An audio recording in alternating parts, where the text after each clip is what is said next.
Yo. Y'all know what it is, people. Welcome back. I know we started off. Happy holidays, everybody. Merry Christmas. If you don't celebrate Christmas and or Happy Hanukkah, whatever it may be. Hope you all got some good stuff. Yo, word. Shout out to Malik Neighbors. You know, hope you all got some great gifts. I got some dope stuff. I know Cash already on, Cash is always gonna be set up lovely. Hey, look, you spend money, but you get some good gifts. We all know it's a scam, but it's good to family. Shout out for the holidays. It's always good. Year's coming up on a wrap up.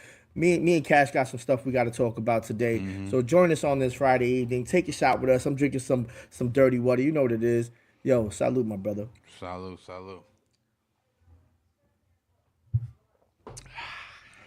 Oh man. Yo, shout out to everybody who watched the show, man. Facts. And shout out to everybody, all the young kids, like you said, Q, all the single mothers who grind it out all year long, working two jobs or working a grueling 9 to 5, that the boss treats them like shit. You know what I'm saying? And they're just doing that to get their kids some gifts, man. I actually, Merry Christmas to everybody. Merry belated Christmas to everybody. The holidays were definitely good.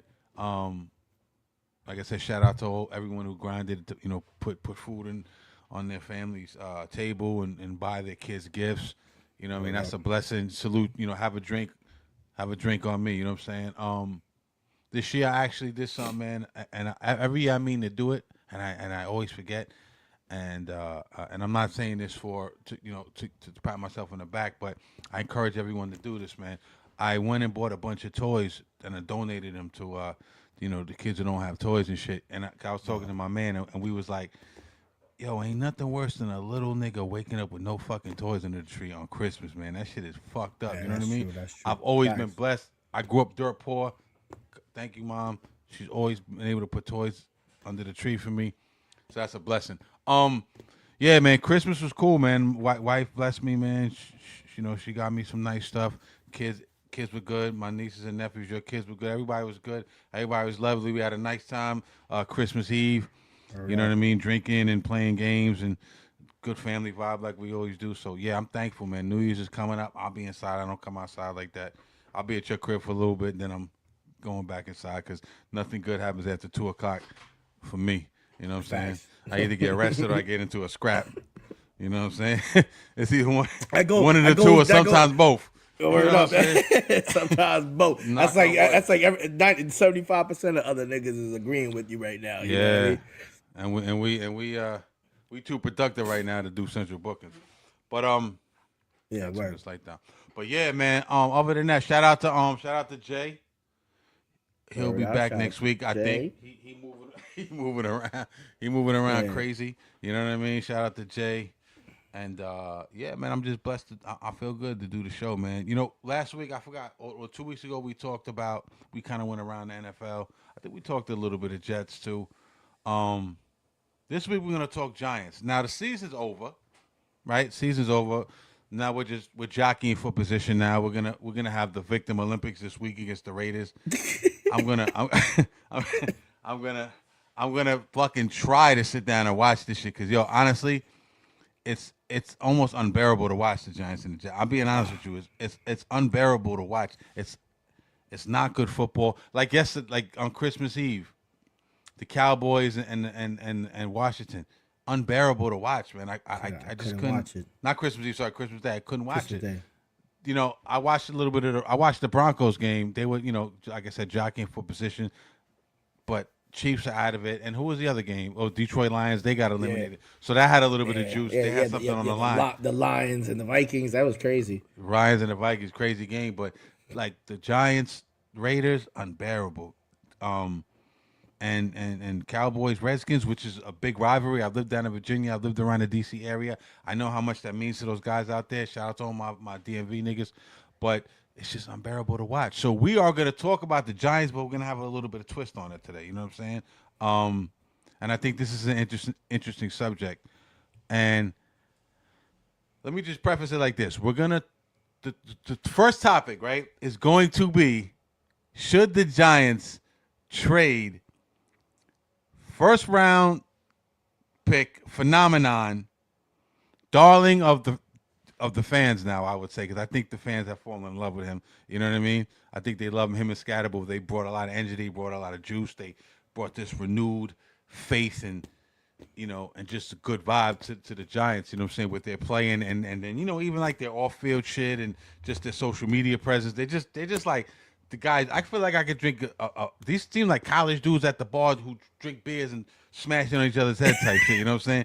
Just like, young wild kids just having fun. Young, wild, and free, like Wiz Khalifa and Snoop say. But the topic today is, should the Giants trade Jaxson Dart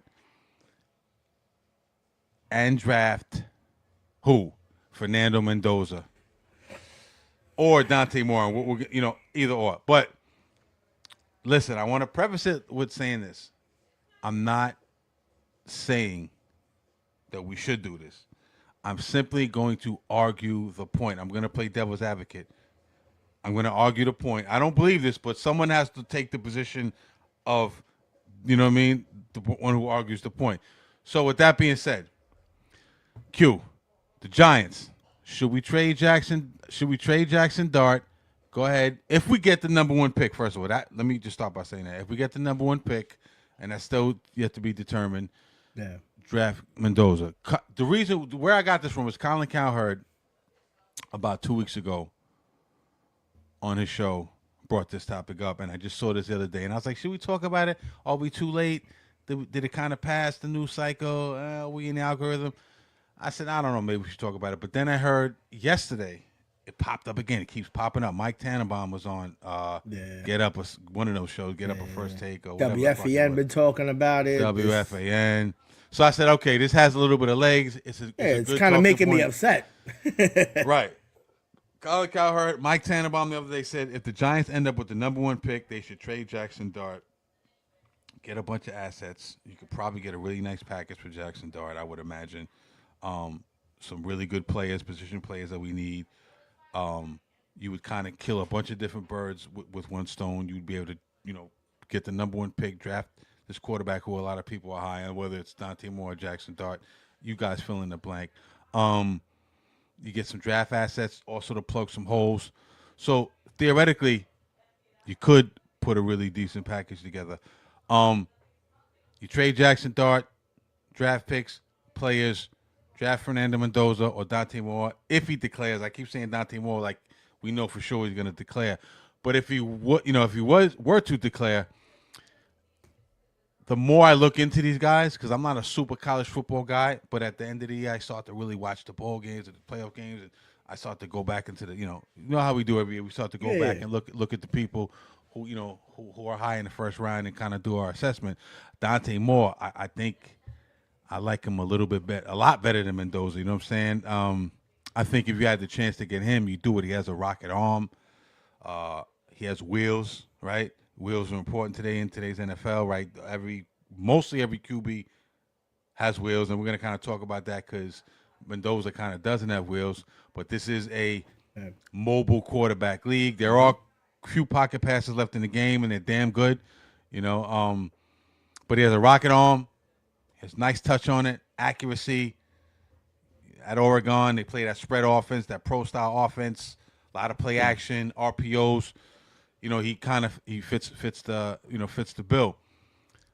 Let me say this before we break down the parameters, what we possibly can get, what holes we can fill, why it might be a good idea or not be a good idea to get Jaxson Dart. I started to say this in the beginning. As a Giants fan, dude, I love Jaxson Dart. I fuck with Dart. I fuck with Scatterbo. I fuck with these niggas. You know what I'm saying? He's way more mature and poised than I ever would have imagined. He's the maturity and the poised, for lack of a better term, is way more than I could have expected when he took over the reins from Russell Wilson. Mm-hmm. He's had a lot of bright moments, right? He came in with a bang. Last week, not so much. Brian Flores, Kevin Conley. Can you and I'm gonna touch on that when I speak. We get it. Pause. Don't touch anything. Pause. But Kevin, I got to bring it up because it's pertinent to what we're getting ready to talk about. Brian Flores, who is a I'm hearing something. Brian Flores, who's an amazing DC. Kevin Conley, young, amazing coach. They put him in a blender. They put a beating on him. You know what I'm saying? They confuse the shit out of him. Now, granted, they do that to a lot of people. Out-coached, outclassed Kafka. Out-coached, outclassed the OC, Tim Kelly, the interim OC. They were overmatched with all of his disguised coverages. His blitz crazy kitchen sink shit. Flores is a master at that. I think we knew. We talked about this already. We think he's gonna get another head coaching spot at some point. Depending, like you had brought it, depending on them NFL lawsuits. That's kind of for another day. We're not gonna get too much into that. Yeah. Getting back to Dart. Listen, I'm well aware of how Dart gets down. I'm well aware of the resume. I'm well aware of the pedigree, the college pedigree. Him being mentored by Lane Kiffin, Charlie Weiss. Dude, those guys are coaching legends. He comes from a different type of cloth, right? Weiss, off the path, Patriots, Belichick tree, phenomenal OC. Wasn't really great in the NFL as a head coach, but as an OC and in college, he does his fucking thing. Same with Kiffin. Has a plethora of fucking experience as a college coach.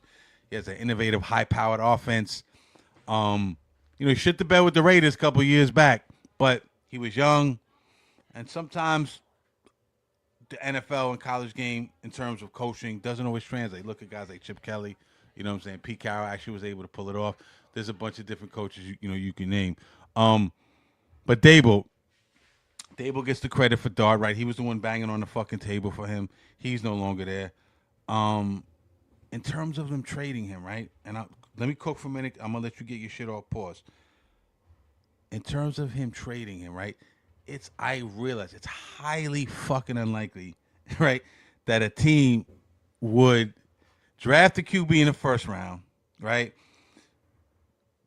get a positive, I would say, positive sample size, right, from the guy, right, then be staring at the number one pick the next year, trade the QB you just drafted, who the franchise, the upper office, the fans, everyone is high on, right?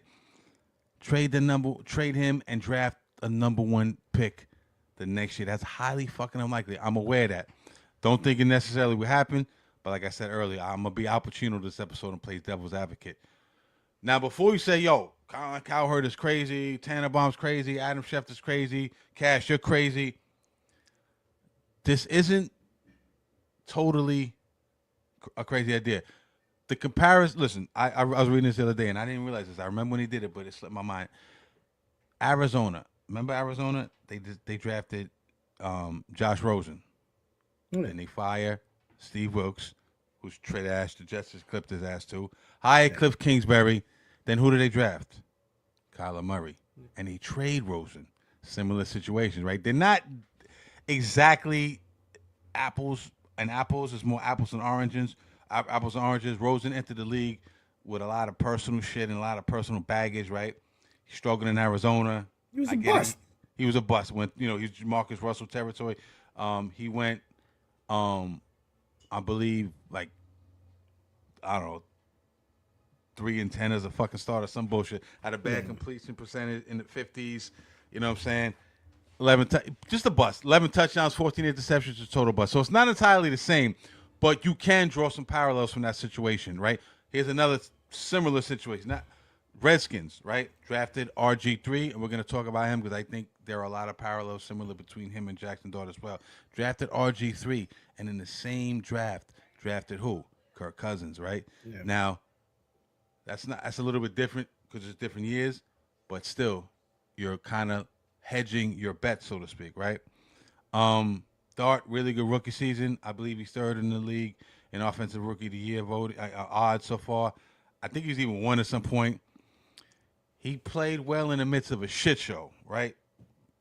No real receivers. Neighbors goes down, and with all due respect to Wandale Robinson, who balled out. They really didn't have shit in terms of the receiving room.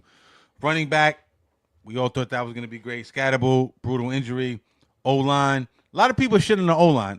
The O-line is not as bad as people want to perceive. They're No, kind of it's thinking not. about revisionist history. If I'm not mistaken, I believe they're middle of the pack in the league. I think they're 12th or 13th, Yeah, something they're like not that, that which is bad. pretty good. To me, they kept them upright this year. They were a little shaky in the beginning with Russell Wilson, but with Dart, they've been pretty decent. But you still have to work on that. But listen, I'm not gonna be too much long winded. But like I said, the receiving core is terrible. He's working with guys like Ray McLeod, Humphreys, Isaiah Hodgins, just Slayton. Just Yeah, they just pulling. Yeah, it's I hate to just say it, just trash, man. No elite weapons. Running game, kind of shut down. Tyrone Tracy didn't have such a great year. Singletary, up and down, beat up. Um, yeah, Let me ask you this, and I'm gonna get back to my point because we yeah. can go all day talking about his attributes, how he gets out of the pocket, how he runs, how he doesn't slide, how he gets beat up, and how he has concussion, he's injury prone, blah blah blah. But I'm gonna pass it off to you. If you are the New York Giants, probably not Joe Shane because it doesn't look like he's gonna be here, or he might be here. Would you dare to have the audacity, the guts, the chutzpah, the cojones to go ahead and trade Jaxson Dart, already a fan favorite, and so far what we see seems like he can be a good quarterback, although he has some deficiencies. Would you go ahead and trade him, get a nice package, fill some of the many holes we have, and get and draft Fernando Mendoza? No, I'm not. And there's a few points that I can talk about this, right? So, Okay.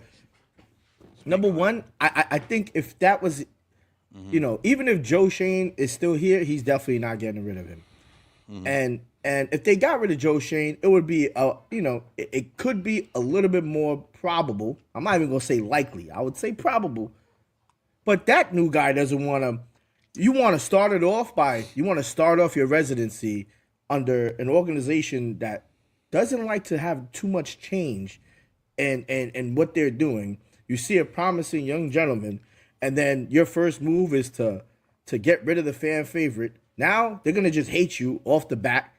I think if something like that were to happen and occur, I think Ask David Stern if he gives a fuck if the fans hate him. I think Mara. They're starting to. They're starting to.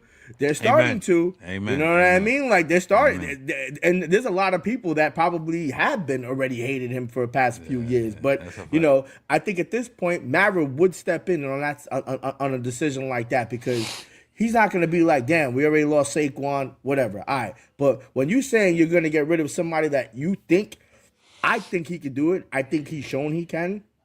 Especially with the obstacles that he had to deal with. You lost the quarterback that got you to, that played your style, with Kafka, and they had that camaraderie. Now, people are going to say, oh, but Kafka became his head coach when Dable left. Okay, so now Kafka has to be an interim head coach, which it doesn't seem like he could be a good one. He could be a good offensive coordinator, but now he might be calling the plays. Yeah, we say there's another interim OC. Do we really think that's the issue? Because then now whoever the interim OC is calling terrible plays. Because as you can see, yeah, the running game was working, but he's running the ball 8 times in a row. Like they took away from Jaxson Dart's play, and I can see they want to protect him, right? He does has his faults. Yeah, he runs and he's strong. He's a young kid. He's gonna play like that, and that's how he's been used to. But a good head coach and a good mentor can change that. Like you can't make a quarterback have his type of attributes that he already came into the league with. Yeah, he did play 4 years in college, and that's why I think he's better poised. Like what you said, he keeps his composure at a very high level. You would think he's been in the league for more than 1 year, right? But for us to give him away to get other attributes where we could still fill those holes by having the number 1 pick and trading it off because we don't need a quarterback, and this is not a heavily favored quarterback draft anyway. You know what I mean? Mendoza is sticking out so much and Dante Moore is because this is not Archie Manning fell all the way down there. All these guys that we're talking about trading Dart to then draft had the same type of year that Jaxson Dart had in college in year 3.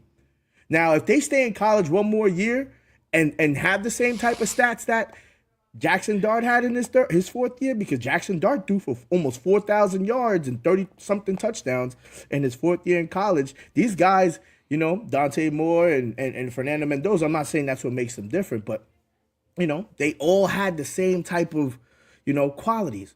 But I don't need you to have those qualities. I need you to have, those qualities and capabilities along with knowing how to read the game. And I think Jaxson Dart has that. He knows how to get outside the pocket. He knows when to run the ball. He knows when to throw it. Look, just because he's a talent deprived, you know what I mean? Like, put any other quarterback in his type of situation, you know what I mean? You can name it. They're not having the same type of season that Jaxson Dart had as a rookie, to say the least, right? Like, for him to deal with all these type of, changes and decisions and like, okay, so this is happening, that's just got to fuck up with your mentality as well. You know what I mean? Aside from you not winning and then the concussion protocol shit, it's like, you got to start thinking like, yeah, I got to change it, but it's too late in the season, right? They say you never, like, even if you're fumble prone, you're not going to fix it in the middle of the season. You got to work on that shit after the season. The same thing, and it happened with a lot of other players that we can name. I think what we have right now, we have a stable quarterback that can lead us to the promised land, that we know he can perform, and we just need to trust that decision. For us to go over there and go for broke, it's starting to look like that we don't know what's really happening in our organization. And we're one of the most stable organizations in one of the biggest markets. You name those other two teams, Arizona and the Commanders, they're not big market teams like us, bro. We're starting to, it's already looking very bad for us. For us to start not figuring out our quarterback situation. DC is not as big, but DC is a big media market as well, though. Yeah. Right. Yeah, but it's not, when you compare it to the capital of America, though. Let's think about that for a second. But it's not as big as New York. I'll give you that for sure. No, yeah. But you know what I mean? But like, for us to start saying like, damn, what did the kid do that was so wrong? Like Josh Rosen, we saw what he was. You know what I mean? Like RG3, they got lucky with that one, because if he wasn't injury prone, he's having a great career. You know what I mean? I'm going to retort you on that. Go ahead with RG, but go ahead. Yeah. I think RG was great. I just think they didn't also have the great coaching around that system. And obviously we saw. Hold on. What do you mean? They had a 2-time Super Bowl champion coach, father of a really good coach right now, Mike Shanahan. What do you mean? Yeah, I know, Mike Shanahan. Mike LaFleur. They had, I believe, if I'm not mistaken, they had. LaFleur was whatever. They had the coach. But they had, I think, if I'm not mistaken, look this up for me. I think Sean McVay might have been on that staff. I think Kyle Shanahan might have been on that staff. I don't think he was anything like of that nature. They had Shanahan, and that's why RG3 did have success. That's why Kirk Cousins also had success on that team. But, they didn't know. Like, if RG3 doesn't really get hurt and you know what I mean? Like, if his knees are able to last him, then I think he's going to come on and have a really decent career. You know what I mean? Because we could talk about Kirk Cousins. Kirk Cousins didn't really have an astronomical career. Like, oh my God, that shit was out the window. Like, I want to come out of college and be just like Kirk Cousins. That's not the guy you want to come out. Listen to this coaching staff. You're tripping. They had Mike Shanahan. McVay was the OC. Fucking Kyle Shanahan was on the staff, and Matt LaFleur. Yo, nigga, not the but that's a crazy fucking staff. You know what I'm saying? But yeah. Nah, yeah, it is. Yeah. All right, so I stand. Nah, I know you. I know what you're saying. Though. I know what you're saying. Yeah. But maybe did not just coach him, because he was running a lot and he did happen to get injured. But you know what I mean? It's just to their own fault. But I just. But it was much. It was much RG3's fault as a. Was Shanahan and them, and Shanahan put him back in that playoff game. I understand, but we're gonna talk more about that. But no, I agree when he with re-injured, because he re-injured his same knee, know, and you saw he already looked banged up. Like, you know what I mean? Like, come on, let's keep it a buck. If Mike Shanahan could take back some of those decisions, that was still earlier in his coaching career at that point. You know what I mean? But no, Mike Shanahan. I'm talking about later in his coaching career. Later. You know what I mean? Like, you're gonna just make some decisions like that, bro. And it just happened because that's what he had to lean on. Yeah.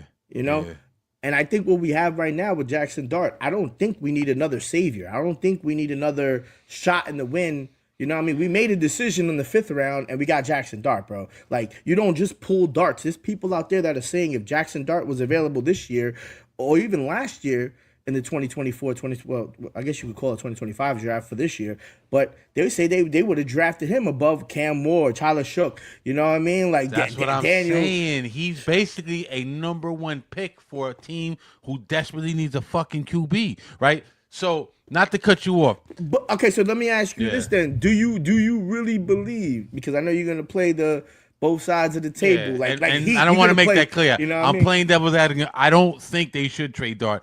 Yeah. I have to play But- the other side of the coin. But now, do you really feel comfortable that if they were, since you play devil's advocate, now, do you really feel comfortable that if they were to do that and they get Dante Moore or Fernando Mendoza, who we know Mendoza doesn't run like that, Dante Moore has some legs, but still, we don't know how they're going to transition into this league. Do you really feel comfortable You're with right. them making that decision? We don't have a sample size, and then we have a sample size on Dart. We have data on Dart. I get that. Here's okay. So I hate doing this because I don't. It's very. Listen, this is like in high school when you have to write an argumentative essay to pass a class or college or some shit, and you have to argue one side of the coin. You know what I'm saying? But you don't really believe that. But I'm gonna do it anyway. Here's why I would even slightly entertain the trade. You bring up the running. You bring up the injuries. You bring up the blue tent. You bring up the concussions. Right? Running to me, it's a cause for concern. Right? When it comes to Dart, when it's run first and run recklessly. Right? It worries me. Right now, he doesn't seem like he's going to stop. We've heard countless fucking interviews of him. Are you going to stop running? That's the way I play. Like, he's just bravado, like, because he's a young dude. I get it. You know, him and Scatterbo, the motherfuckers is wild mavericks. You feel what I'm saying? I get all of that shit. You know what I'm saying? But they're like wild fucking bucks and shit. They just ready to, smash it. And he's got that cowboy, he's got that bravado, he's got that tough guy shit, and that's how he fucking plays. That's how he always been playing. I get it. You don't want to take that away from him because that's part of what makes him who he is. So I understand that, right? But here's the other thing. It's also a concern. These linebackers, these DBs, these niggas are knocking shit loose nowadays in the NFL. You know what I'm saying? The game is faster. These niggas are stronger than in college. We brought up RG3. 1,000% a very good comparison, Q, because he gives me RG3 vibes, bro. And again, I'm arguing the point. I don't believe it, but I'm going to have to argue this point. RG3, right? For a fact, I was in Northern Virginia, Nova, the DMV, when RG3 was drafted. I was there, okay? RG3 won Offensive Rookie of the Year. He was cooking that year. He had a promising career. You know what I'm saying? Some people say, he was a little too small. Some people say the arm strength. He balled out his rookie. I don't give a fuck what nobody says. You know what I'm saying? With the pressure of Kirk Cousins behind him, right? And his promising career was cut short by injuries due to refusal to get out of harm's way and slide. He reminds me so much of Jaxson Dart. Bro, this motherfucker wouldn't slide for shit. You feel what I'm saying? He's out there taking hits like Ben Roethlisberger, Cam Newton. Ben Roethlisberger is a little bit different, but Cam Newton's a big motherfucker. Cam Newton's got that Josh Allen type of thing, and that shit shortened Cam Newton's career. RG3 was the same thing. He had the catastrophic injury. Shanahan put him in. I think it might have been Seattle. I can't remember. It was so long ago. The Seattle playoff game. He gives me those RG3 vibes. He gives me those reckless vibes. Now, can another coach come in here and, I don't want to say change him, but slightly alter his fucking cowboy ideology and maybe, possibly, or not, and he gets another concussion, and we're looking at a Tua situation. You know what I'm saying? We're looking at like an expedited Cam Newton situation or RG3 situation, or insert quarterback here. You know what I'm saying? That worries me, bro. Refusal to get out of harm's way. And like I said, you can't change who he is because that's an attribute of his, and that's a valuable attribute. You know what I'm saying? But the Giants organization and the coaching staff right now, although they're all interim and they're all dead guys walking, they seem scared. You got to get a guy in here, experienced guy. I don't think we need another hotshot fucking up-and-coming OC. You know what I'm saying? Because you can't roll the dice on that. You know what I'm saying? Yeah. You don't know if you're going to get a McVay. You don't know if you're going to get a LaFleur. You don't know if you're going to get a Ben Johnson. You don't know if you're going to get a Shanahan. You know what I'm saying? Or D'Amico Ryan, whatever, whoever. You don't know if you're gonna get these guys, so you're rolling the fucking dice. You need to me, you need an experienced guy who's gonna take the reins and shut this shit down.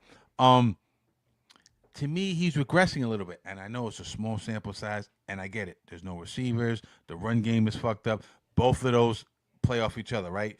Bad passing game, you're gonna have a bad run game, and vice versa. You need one to really be successful in the other, right? Last week, bro, did you look at his stats last week? Yeah, 7 for 13, 33 yards. Sacked 5 times, 1 interception, a rating under 30.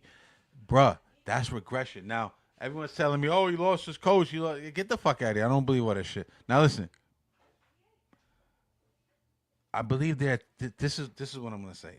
I'm not certain, but I believe there are teams out there who don't have a high enough pick in the draft or the first round to get a QB who they would deem a franchise guy.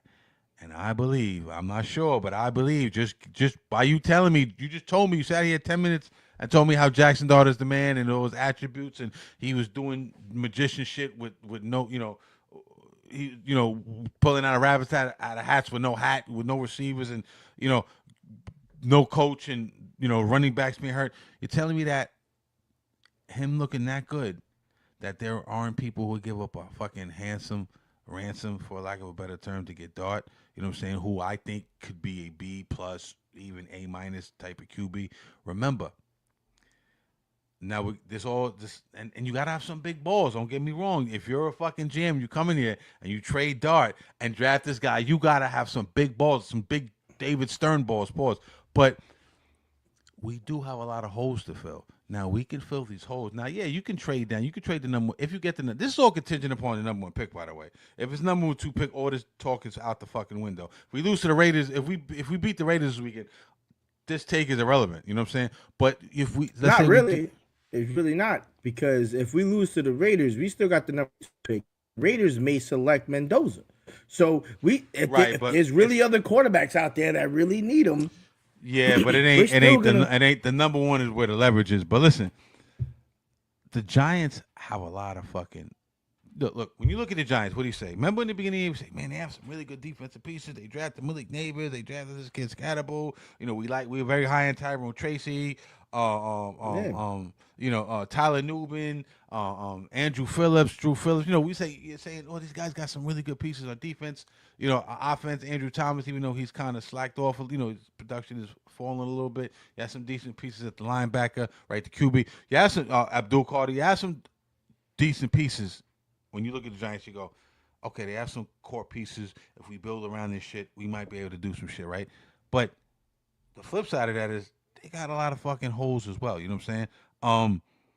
And they got glaring fucking holes. You know what I'm saying? We can use the help. Andrew, think about this. And I'm not saying these guys are going to be traded, right? But Andrew Thomas, he's taking a gigantic step back this year, right? You know what I'm saying? I'm not saying we have a left tackle problem, but it's something to keep a fucking eye on. You know what I'm saying? Pat Riley came into New York years ago with the Knicks and said, wanted to trade Patrick Ewing, and everyone was like, Patrick Ewing's the franchise fucking guy. What are you fucking nuts? Pat Riley, right. 3-time champion. His theory was it's better to trade them early than late. Get something early for them. Even though I don't agree with that, but you can make that argument, right? Thomas, some people think he could be on the other side of his shit. All right, then you got a whole who? Thibodeau, the Giants don't seem too high in him anymore. He's a major piece, right? He's a major piece of that defense. His production has severely tapered off. I think he's going to finish the season with 2.5 sacks. He's had, since his breakout season when he had 11.5 sacks in 2023, Thibodeau has recorded 8 sacks over his last 22 games. Durability is an issue with him, right? Injuries, obviously. That's a problem. Sexy Dexy, right? Everyone, all the Giants fans right now are going to be smoking me in the comments, right? But I'm just keeping it 1,000. Sexy Dexy, Dexter Lawrence, right? A beloved Giant, defensive monster, right? There's an interesting case for him, right? The former All-Pro, largely ineffective this season. Stop me when I'm lying, right? What do you think? How many sacks did he have this year? Let me stop you right there. Half a fucking sack, nigga. What are we talking? Pause. What are we talking about, man? He has not posted a full sack in his last 20 games. what are we doing? This is the fucking vaunted, crazy defense we're talking about now. Losing begets losing, right? I get it. It could just be, sometimes you're not inspired, you're not charged up. It could be just a case of that, but that's something to keep an eye on, right? We know we have problems with the secondary. I don't love Paulson and Deep. I know some people love him. We all know Deontay Banks. We have some issues at safety. We have some issues at aging linebackers, middle linebackers, interior. Like we have Abdul Carter. He's played a lot. He's played a lot better. You know what I'm saying?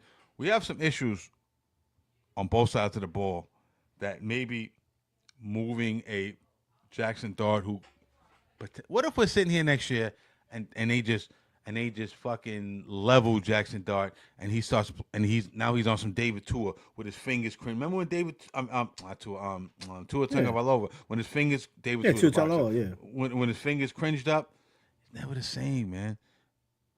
What if that But what happens? are you gonna do? But what are you gonna do when you trade off the guy and he goes somewhere else on the second year prematurely because we didn't want to give him another shot because we thought he just failed that horribly bad. We've seen quarterbacks do way worse than Jaxson Dart that stood with those teams. You know what I mean? And then now we trade Mendoza, and then we trade him. We get Mendoza. We get Dante Moore. And we still win 2 games, and our offense looks even worse, but our defense looks better. Mm-hmm. Like, what are we supposed to do there? Now the finger's getting pointed at. Okay, now if Joe Shane is Joe Shane's the GM, he's definitely getting fired if that happens. Mm-hmm, mm-hmm. And then the new GM, if the new GM steps in and makes that decision, he's ultimately immediately on the hot seat. Now you look dumb because now you got rid of Jaxson Dart. Now we would have to see if Jaxson Dart's having a good season, right? Now is he having a better season somewhere else? And then our rookie quarterback, you know what I mean? Just shit the bed. And then our defense, came back alive depending on who our defensive coordinator is going to be and who our head coach may be. But then our head coach might not like what he's seen from his rookie quarterback. There's too many questions. You're saying we have a lot of holes to fill. I don't think. I think at this point, there's a lot of holes in the team to fill. You said it 4 times, and I didn't say no pause, man. Damn. Yo, it's your duty to correct me as a fucking drunk sports citizen. You're saying there's a lot of holes in this team to fill. Yeah. So. Do you want? He said I said it 4 times. Yeah. Do you want me? Do you want to be the guy who gave away the most important position and failed to choose the right one? On heavy is the head that wears the crown, my nigga. You feel me? Sometimes you got to come in and shake shit up and but that's if you believe that, not just to do it, but if you believe it. If you look at Mendoza, right, and you look at Mendoza. Now I don't look at Mendoza necessarily. I don't, like you said earlier, we don't know, right? He looks accurate, right? He has a big arm. I think he can be really good, but we never seen him in the pro. He plays in the spread offense, plays in the pro offense. We know all that. I think he's way better in the fucking pocket than Jaxson Dart, but he lives in the pocket, right? Jaxson Dart can get out when the play breaks down and cause, different shit. And sometimes I feel like he gets out of the pocket a little bit too much. He's a little bit of happy feet. He has problems with his reads and all that shit. Oh, he's not there. Boom, he runs around here, moves here, then throws across his body. He got to, there's some fundamentals he has to get a little bit better on. Accuracy a little bit better. You know what I mean? I think he has a decent arm, but we know this guy Mendoza, right? He has that pro aura. Like he has that big arm, but he's not a quintessential. We were talking about him 15 years ago or 10 years ago. The Matt Ryan days, the Tom Brady days, the Peyton Manning days. Then he's perfect right now. But the league has changed. Lamar Jackson and all these running quarterbacks and Mike Vick and insert name here. They've changed the league, right? But he does, you got to admit, he does look good. Now, the drawback, like I said, is the sample size. We don't know what he's going to be. But what we do know is that Indiana offense is dynamic. You know what I'm saying? That it's a spread attack, emphasizes tempo, emphasizes physicality. It adapts to the talent. RPOs that we mentioned earlier. RPOs, they're effective in red zone efficiency. And when I look at him, I go, yeah, I think he possibly could play. And I possibly think he could be good in the NFL, but we never know for sure. You know what I'm saying? That's the X factor. We don't know for sure, but also we don't know for sure about Dart either. We think we know. I know We Dart. think we know. I think Dart. I think we know Dart got drafted in the 5th round. This is all the facts. He came into a team that was failing for many years, had coaching issues for prior years, had many 4 or 5 different coaching changes, just between the defensive coordinator, head coach, and the last like 6 years. You know what I mean? Like, and you're walking into something that everybody is just praying. They're just praying they have a good season. They're just throwing it out there, right? And you come in here and you're able to play for a big market team with what we've had and the obstacles that he faced with Malik Neighbors. Like, I just don't feel comfortable of what we saw after he lost Cam Scatterbull and Malik Neighbors, because they were so soon. They were like dead ass, like right back to back. So it's like, they weren't back to back, but they were in the same season, and they were two gigantic. And it was very close, but it was very close. It was like 2 weeks separated. Like two huge playmakers, like dynamic playmakers, and his number 1 receiver, right? So we saw, like, when I see a rookie that can make Wando Robinson and his left tackle's kind of falling off, look great, yeah. And then Theo Johnson standing out, like what he could do. Yeah, there was some drop passes, but you know what? He's shown me enough. He's shown me enough that I can't see more from a college quarterback that will say, okay, insert here, and he's just gonna do just as well, if not better. I'm sorry, I can't say that about Mendoza or any of these college kids. And now, if he would have had a shitty rookie season in the NFL, then yeah, I could be like, all right, he looks like he just can't deal with it. He's having problems picking up the reads, and you know what I mean? Yo, like I said, I understand with the concussion stuff. Yeah. He has to fix that, because as a quarterback, we can't have you in concussion protocol tent, 2 times every other 3 weeks, bro. Like, you know what I mean? Especially per game. That's worrisome. But like I said, that can be fixed with good coaching. But he didn't have that. Do we know if the pocket collapses on Mendoza, is he going to throw the ball out of bounds? Because that would be the first thing he has to do. He has no legs, so he has to throw the ball out of bounds. Or is he going to just get tackled for a loss, right? Like, there's a lot of things that we're going to have to understand whether or not, people are going to take us as like a corny team again next season. That's why it's very important. And he won the team over this year. Like, people want to play for Dart in that locker room. That's one of the biggest things. It feels good. Pause. It feels good. It feels. I said that in the beginning, did I not? I love the energy he brought. I love him and Scatterbull. Like, I'm cut from that cloth. I'm the crazy nigga that's woo. You know what I'm saying? Wilding out and all that. Like, I'm, it's 4, 4, 4, and 6 in the trap. Team, 4, 4, and 6 in the trap. I was saying that shit. Oh yeah, it's 4, 4, and 6 in the trap. I love all that shit. I love it. I think he's dope. I think he could play. I think they fucking hit the fucking lottery with him, man. You know what I'm saying? The way they drafted up and the way, like everyone was on Cam and fucking and Shador, and even though Shador dropped and everything, but I don't know. Like again, devil's advocate. I don't. If I'm a GM, I'm worried. I have a chance. Let's say he gets a catastrophic injury. What do we do now? Now we're back to square one, looking for a franchise quarterback. Another 2 years of fucking, the fucking doldrums of the fucking NFL. You know what I'm saying? I'm tired of that. Now I'm not. This is a very like. If it wasn't like, okay, if there wasn't the number one, hold on, if there wasn't a number 1 pick on the line, this wouldn't even be a fucking conversation. But you can trade the number 1 pick and get some, you could trade down and get some draft, capital to fill some holes in ownership pause. But you can now take Dart essentially as that number 1 pick. You can use him because he's basically a number 1 pick, right? draft down, get some players, go to Houston, get like not Houston, like Steelers. They need a quarterback.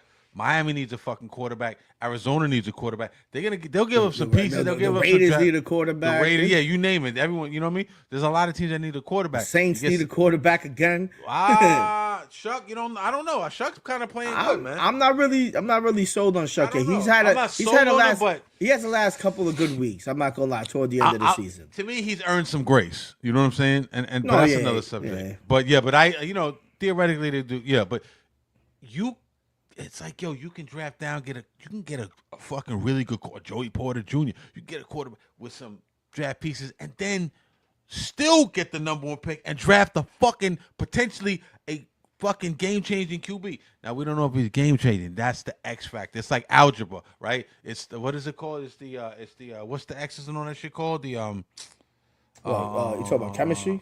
No, algebra. You talking about fuck. What's this shit called? I don't know. I was good. Exponents? No, it's called. It's the unknown. X is unknown, right? You got to get to what X or Y equals, right? Mm-hmm. It's been a while, but yeah, like so he's X, he's Y. You don't know. We don't know, but I think we know what we have with Dart. We don't know what we have with anybody else. And to be honest, like to point to your point. We don't know what they're gonna do. We don't even know if Joe Shane's gonna come back.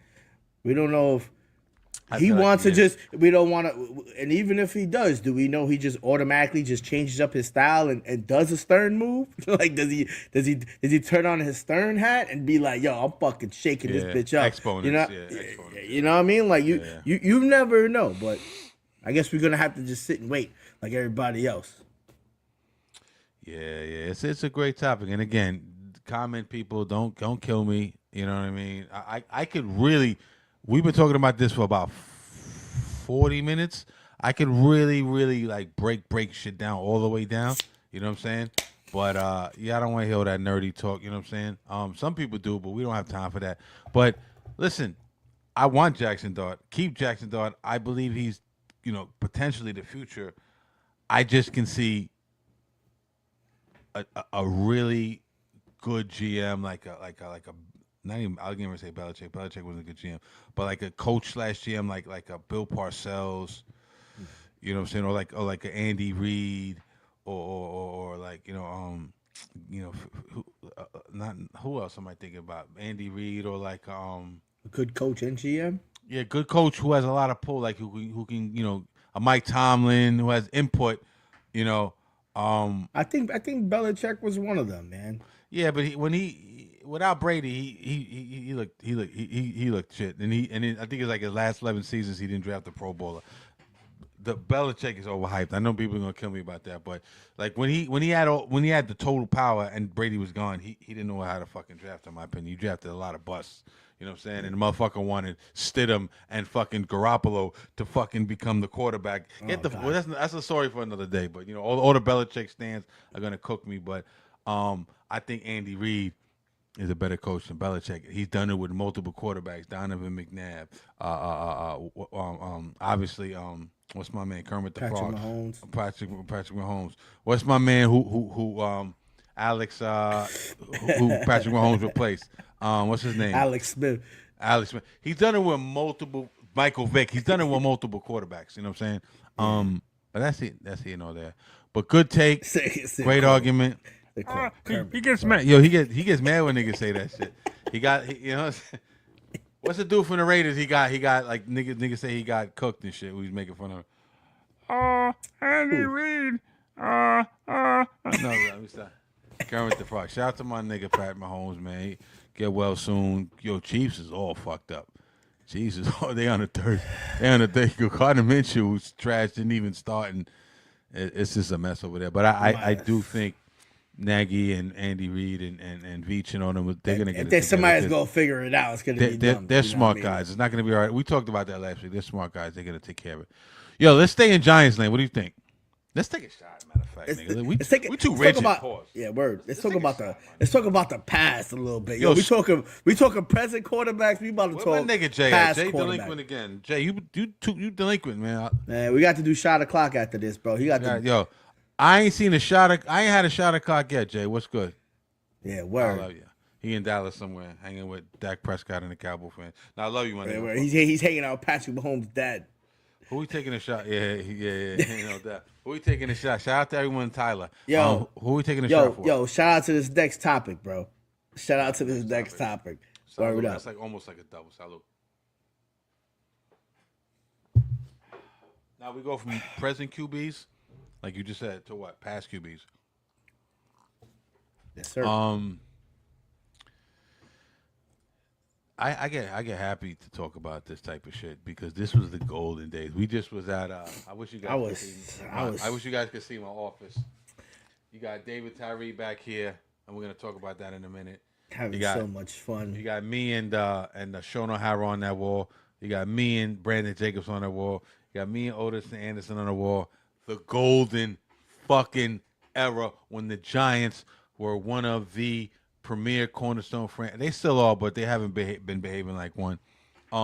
And they be skipping some decades, so they skipped a decade. And he's not the GOAT of the Giants, but he's on Mount Rushmore for sure, 1,000%. And we're talking about Eli Manning, and facts. We're talking about, and I've been wanting to talk about this because it's not a hot topic.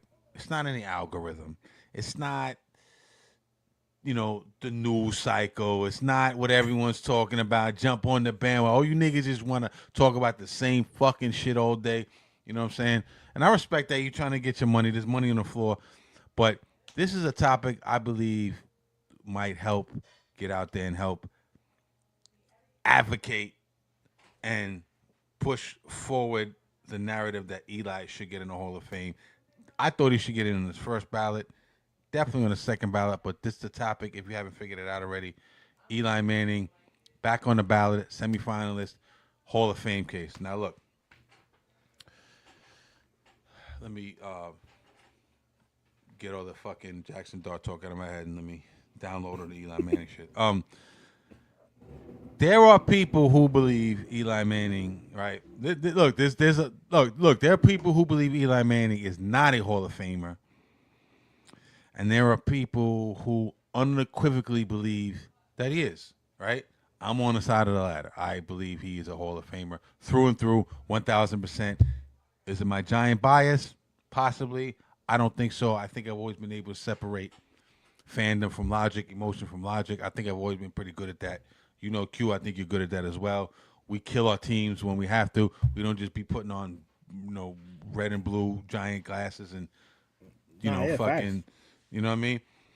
Eli Manning Pro Football Hall of Fame case is a subject of significant debate, in my opinion, right?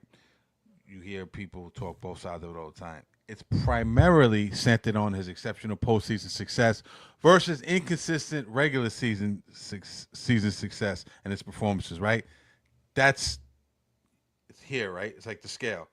It's postseason, insane postseason, mediocre. Let's be honest, regular season, right? I'm not gonna sit here in front.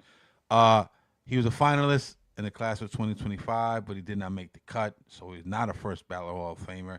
But he's a semifinalist for this year's, and we're gonna talk about the people on this ballot as well. But I believe you have to put him in on the second ballot. Now let's go through the arguments for Eli Manning's induction, right? This is the pros, right? Here go the pros, right? 2-time Super Bowl champion and MVP, Super Bowl MVP, right? Can't contest that. Can't take that away from him. Manning is one of only 6 players in NFL history. Listen to that. Let me say that again, Q. Manning is one of only 6 players in NFL history to win the Super Bowl MVP award multiple times. Let's not let that just glaze over, right? Yeah, word. This list, that's rarefied air. This list includes who? Terry Bradshaw. The who's who, right? You read them off. Terry Bradshaw, Joe Montana, Patrick TB12, Mahomes. Patrick Mahomes, Bart Starr, right? Yeah. Rarefied fucking air. Let's keep it 1,000, right? Now, notably, his 2 victories. I love this. I fucking love this because I've been in Boston talking reckless. And I'll be in Boston talking reckless. You see me in front of Fenway flicking niggas off. And shout out to Boston. I love Boston. It's only on some sports shit. Don't beat me up. 'Cause there's some gangster niggas in Boston. But I'm saying I'll be up in Boston too. That's what's great about being a sports fan, man. Like I go. You've been to the Cheers bar with me. I've been, Yeah. and that's like a touristy thing. And I got into arguments there. I've been to local bars in Boston. I've been in Fenway Park during Yankee games, and dressed in Yankee garb. I'm a Mets fan, just to fucking bust balls and troll them. And I'm talking shit and I'm arguing. And they're guys that, which is listen, I've seen, and I'm gonna get off subject for a minute, but this is good podcasting, right? I've seen guys in Fenway Park, Yankee fans, get chased the fuck out of Fenway Park, right? You know what I'm saying? Talking shit about the Yankees. Bro, look at my Instagram. I went up in there with the huge Yankee chain, Yankee shit on, Aaron Judge shirt on, and nothing happened to me. You know why? Because I don't give off sucker energy. Yes, I debate you, but it ain't like, yo, fuck the, you know what I mean? But I'm holding my own. That's neither here nor there. I say that to say this. This gets me excited, man. Who has Eli beat for those 2 Super Bowl championships and those 2 MVPs? The GOAT, the man, the myth, the legend, TB12, the greatest quarterback of all time. I'm not gonna front. I'm gonna say that I'm not a Jets fan. I'm not hating, right? Spoiled their perfect fucking season. Put that in the pro column. Put that on the pro ledger, right? He's been clutch. He's known for his composure. He's known for being clutch, orchestrating dramatic, game-winning drives in game-winning drives in huge fucking moments, right? Huge fucking moments. Let's keep it 1,000, including 2 iconic passes. Catastrophic. Just gut-wrenching. Just steal your. He just went into fucking. We lost. Stole your soul, cause I was down in Virginia at the time. And shout out to my man Daryl who worked at Downtown. My man Daryl was from Rhode Island, black dude. He was the biggest Patriots fan. And the day before, when Plaxico Burress was like, I don't know if you remember this. Plaxico Burress predicted a score, but he didn't say who was going to win. I think it was like 17. I forgot what somebody leave in the comments. He was like. He predicted a score, but he didn't say who was going to win. But everyone knew he was a Giant, right? Tom Brady was like, "Oh, do they really think they're going to win?" Because they was super cocky that year. Yeah, I think it was 20-17, if I'm not mistaken. Some shit like that. It was a 17 in there, right? Yeah. Tom Brady was super arrogant. Like, they really think they're going to fuck. We're only going to score 14 or 17. And my man Daryl came to me, and I won like $500 off the nigga. This was in like 06, 07, right? Word? He said to me, he said like this, "You really think you're going to win?" I had just moved to Virginia at the time.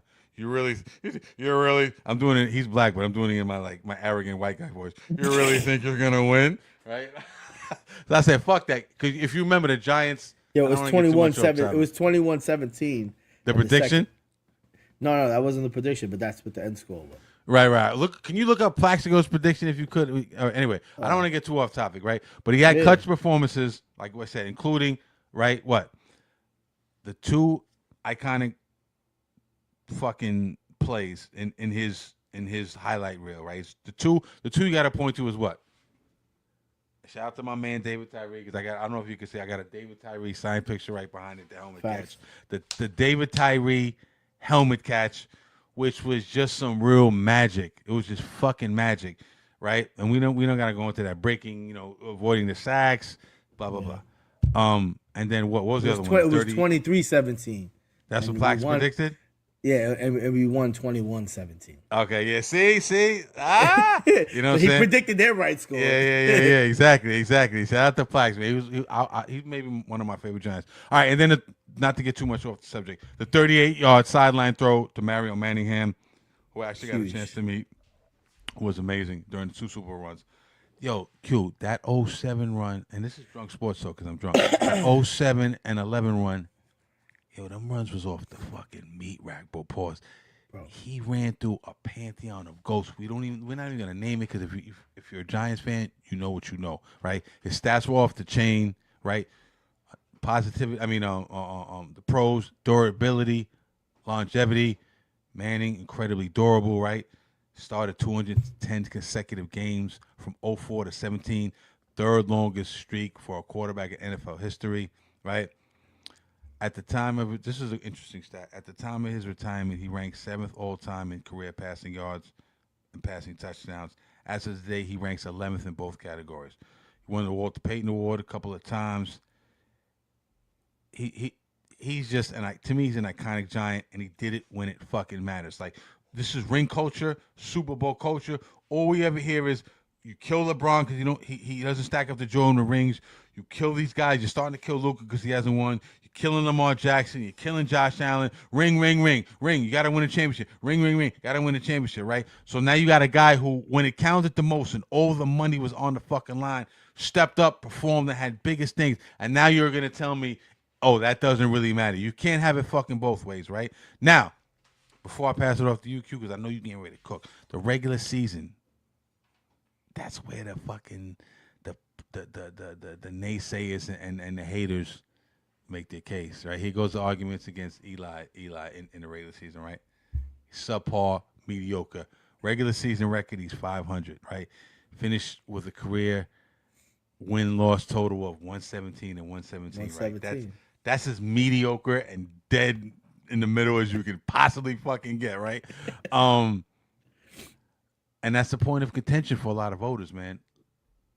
They're going to tell you that the lack of elite regular season accolades, he was never selected as a first or second team All-Pro, only made the Pro Bowl 4 times. Good, not amazing. He was rarely considered a top-tier, elite, top-5 quarterback in the league during his career. We know who the guys were at this time. I don't have time to go into that. If you don't look it up, very easy, Google it. Was inconsistent, threw a fuckload of interceptions, led the league in interceptions, I think 3 or 4 different times. I don't even know. A couple of times. It was at least like 3 seasons. Yeah, I didn't write that. It was like 3 or 4 seasons. He had like 20, right? Like 20 plus, 23, right. 27. Like, it was a little bit crazy. Q, you remember watching Giants games, right? Because me and you've been watching Giants games forever, right? Since you was a young buck and I was a young buck and you were a younger buck. You know what I mean? Remember we used to be like, there'd be a drive going, they drive down the field, I don't know, 50 yards. They're starting to cook. The run game's popping. And then he throws the fucking intercept. Like, how many fucking times? Now, granted, we can argue, and I'm going to argue this later because a lot of people think Drew Brees should get in over him this year. Drew Brees played in the dome. Eli played in the windy-ass Meadowlands. We can argue that a little bit later. But he had a 84.1 QBR, career QBR. Slightly below average, but still good. You know what I'm saying? Listen, his era was Tom Brady, Peyton Manning, Drew Brees, Aaron Rodgers. Yes, they were studs in the regular season, but you can make a case outside of Tom Brady, Eli Manning was better in the postseason than all of those dudes. So you already heard me say 2-time MVP, and we're gonna talk about this after. Q, my nigga, you just talked to me before in the pre-production meeting. You told me you want Eli Manning on a football. What do you say about the Tom Brady shit? You want Eli Manning? You want Tom Brady? You want to get Tom Brady's autograph on what? An Eli Manning picture, some shit like that? No. I want to get I want Eli to sign the football with Tom Brady. And then after, I want Tom Brady to sign the football. Yeah, my nigga, talk. So tell me as a Giants fan, tell me as a Giants fan why your mans and them should be in the Hall of Fame. Stop playing. Get my man in there. Q. Cook, my nigga. Yo, after naming all those stats, bro, this shit is still a question. I'm tired. Yo, that shit sounds not only like embarrassing, but like it will be a travesty if this man doesn't make it.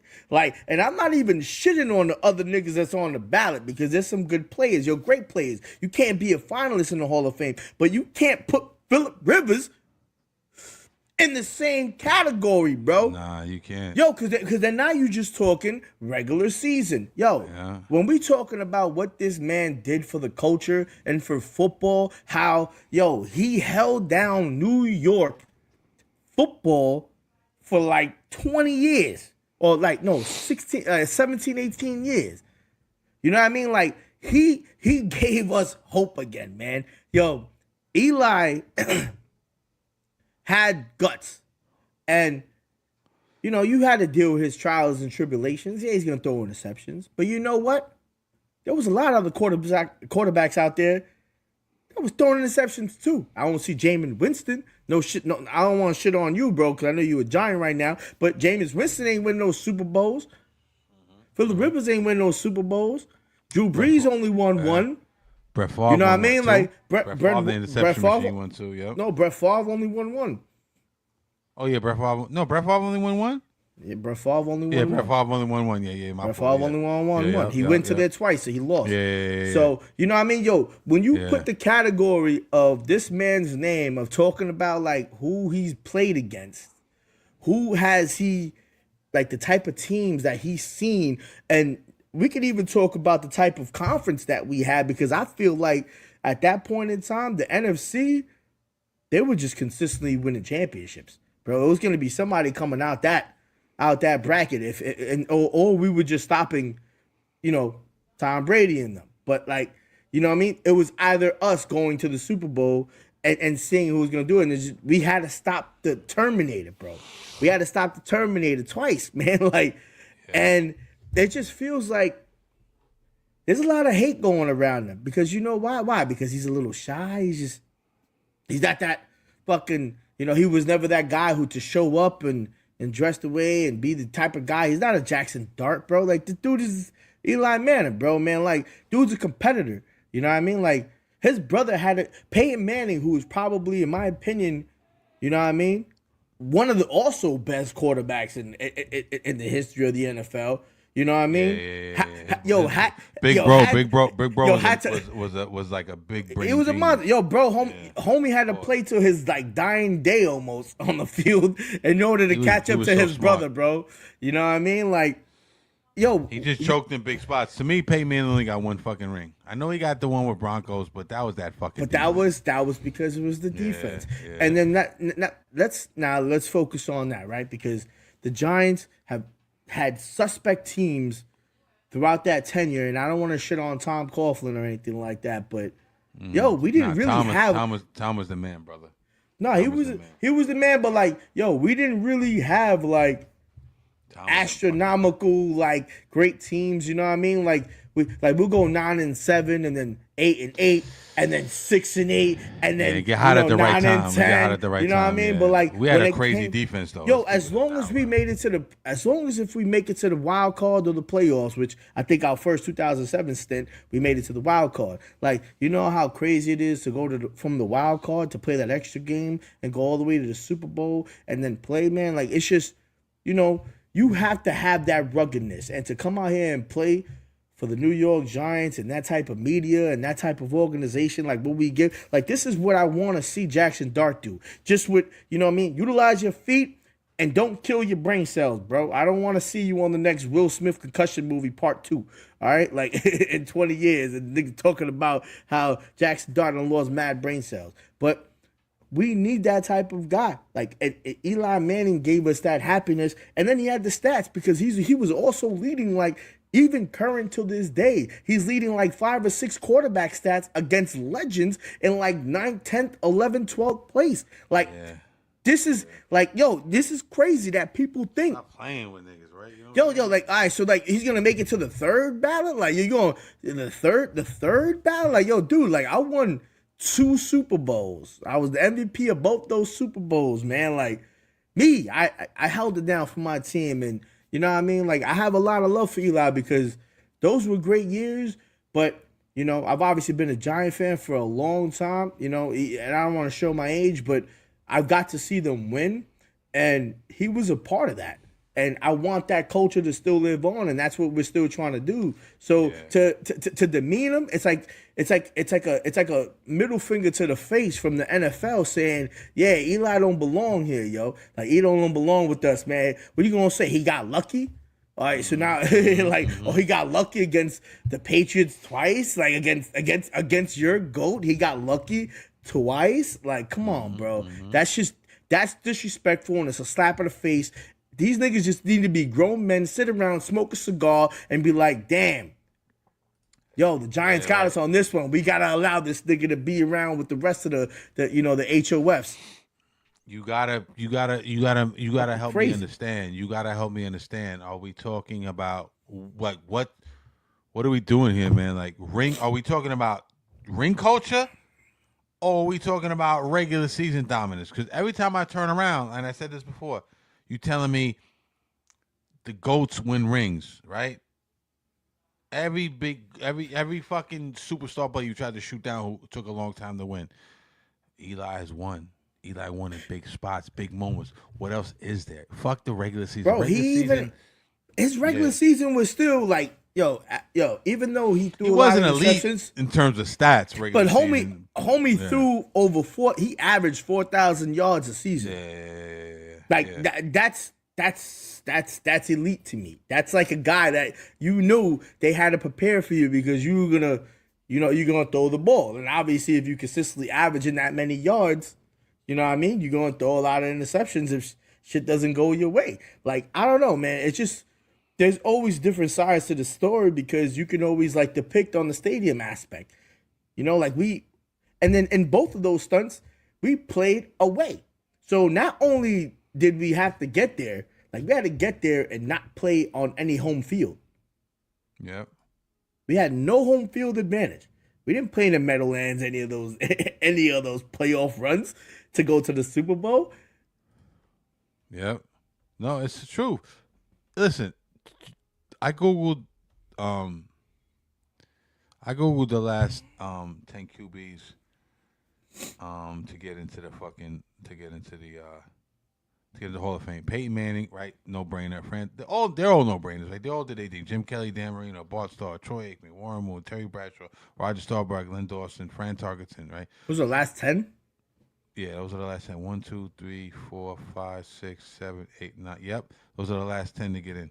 QBs. Yeah. You can't fit Eli in there, bro. You can't fit Eli in there. You know what I'm saying? Like, come on, man. Peyton Manning was in 2021. We can put Eli's stats up against Roger Staubach. We can put Eli's stats up against Fran Tarkenton. Can't put Eli's stats up against Peyton Manning. Can't put Eli's stats up against.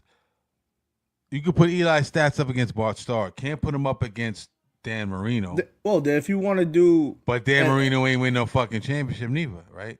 So exactly. And then if you want to put it up against Joe Namath, which is kind of even similar. No, and Joe Namath only won one. And like definitely Joe put it up Namath against Broadway Joe. Yeah, you could definitely put him up against Broadway Joe. And he got in first ballot. And shout out to Broadway Joe because Broadway Joe was just legendary. You know that Walt Frazier fur pimp shit back then. You know what I'm saying? But I agree, man. Let's listen. Shout out to everybody watching. Yo, they've always played him, but like Eli have always been the guy to like. That's why he was perfect for this team. He's always been the guy to be like, yo, it is what it is. Like I don't know if you ever saw, but like, nigga. Did you ever see when Eli. Did you ever see when he wanted some dude randomly like interviewed him? I don't know, I'm going off topic, but it involves Levi. They randomly, I don't know if they caught him off guard, but they saw Eli Manning, so the dude's asking him like, yo, what is your top 5 wide receivers to ever play with? Mm-hmm. So he's naming them off. And like his top 5, Eli's top 5? His top 5. Okay. Yo. What did he say? Bro, he named them all one. It was Victor Cruz, Mario Manningham, Plaxico Burress, like Shockey, and I forgot what the 5th one was, but he named them all one. He was like, look. Mario Manningham? I think it was Mario Manningham. But he was like, yo, it was Mario Manningham. Yeah, Victor Odell? Cruz. Not Odell? He put Odell? Nah, well, it was the dude asking him, like, rate these 5. So it wasn't like Eli naming his top 5.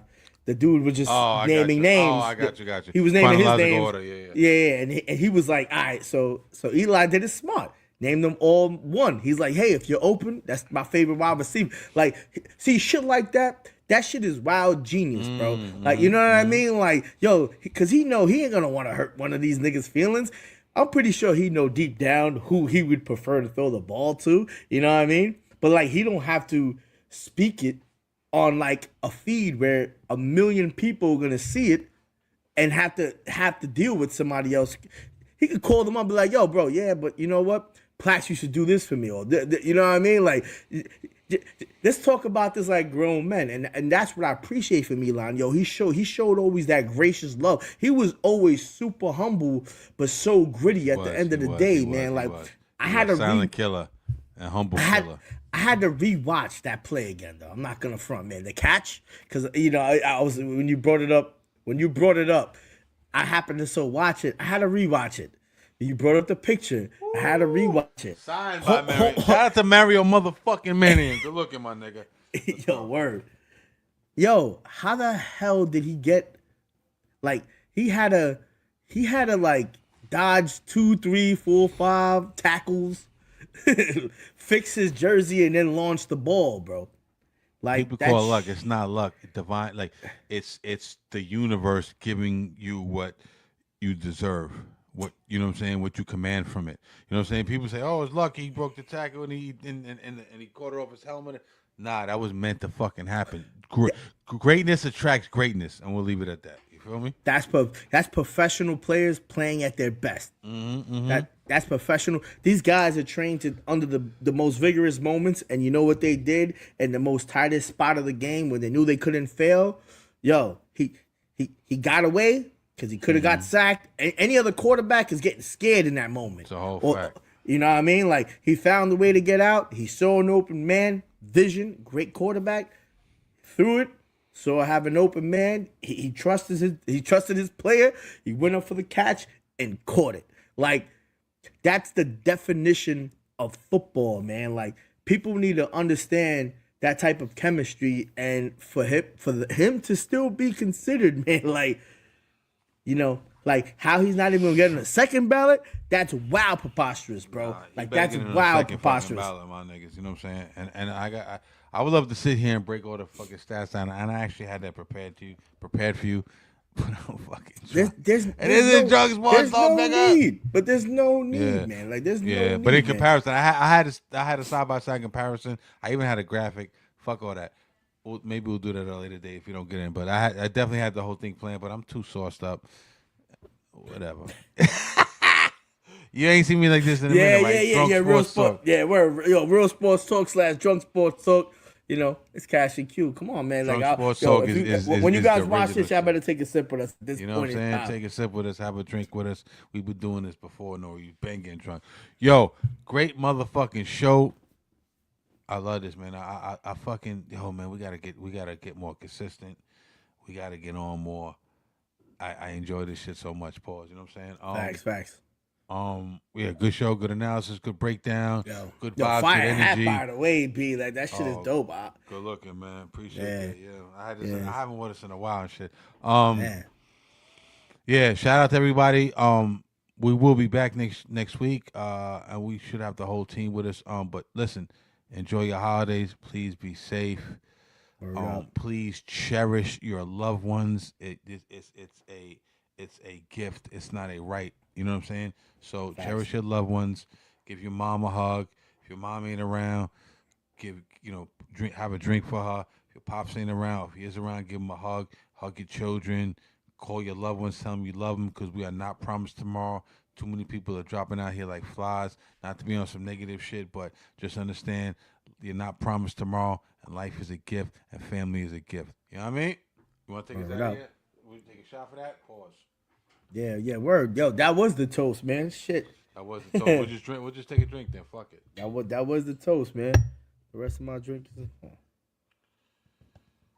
we gotta get some boxing shit going too. I mean, where you at, my nigga? Q, we gonna get the boxing shit too, man. Fuck it. Let's do it.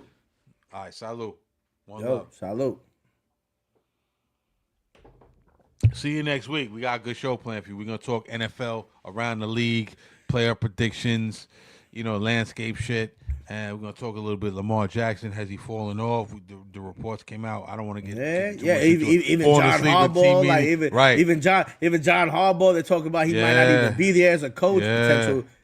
That's a potential coach prediction for the New York Giants landing spot. You know what I mean? Like, we got some shit like that. That's gonna be a very that's gonna be interesting shit. Probably gonna get into LeBron. You know what I'm saying? LeBron been pouting and acting funny style, and JJ Redick is always placing blame on everyone else but himself. So we're gonna talk some shit next week. Next week we're gonna talk some shit. We're gonna go around the league. Shout out to everybody who watches. Please hit like. Please hit subscribe. We the fuck up out of here. You already know. Queens get the money. Peace. I already know what it is. Love.